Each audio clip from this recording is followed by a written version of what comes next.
Déclaration de patrimoine des candidats de 31 600 € à 2,3 millions d'euros de possession. C'est un exercice de transparence inédit pour un scrutin présidentiel en France, comme il se pratique aux États-Unis. La Haute Autorité pour la Transparence de la Vie Publique, HATVP, créée après l'affaire Cahuzac de 2013, a publié, mercredi 22 mars, les déclarations de patrimoine des 11 candidats qualifiés pour le premier tour, le 23 avril.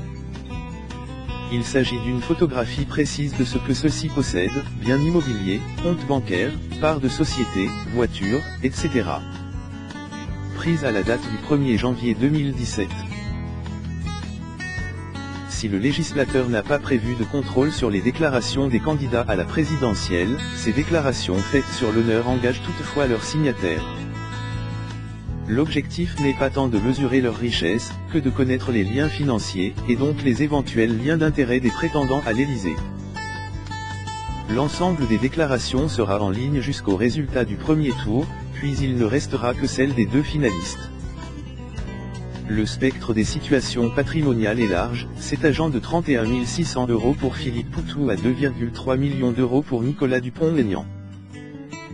Avec quelques points notables, dont le fait, par exemple, qu'Emmanuel Macron, le candidat d'En Marche, ancien banquier d'affaires, déclare l'un des patrimoines les plus modestes, 336 000 € en placements et en épargne. Porté sur la pierre. S'agissant des biens immobiliers et de leurs valeurs respectives, les situations divergent sensiblement, du patrimoine immobilier étoffé de Marine Le Pen, pour partie transmis par son père, et du château de François Fillon dans la Sarthe à l'appartement de Nathalie Arthaud, lutte ouvrière, acheté à 2 et estimé à 248 700 €. De nombreux candidats Hamon, Mélenchon, Dupont-Aignan, Asselineau, sont portés sur la pierre.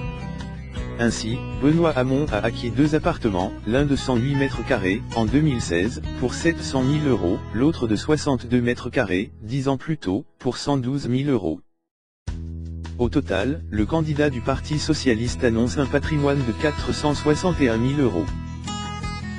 Son concurrent à gauche, Jean-Luc Mélenchon, possède également 2 biens, une maison rurale, de 150 m² acquise en 1996 pour 90 000 €, et aujourd'hui d'une valeur vénale 190 000 €, puis un appartement de 110 m², acquis en 2014 contre 800 000 €.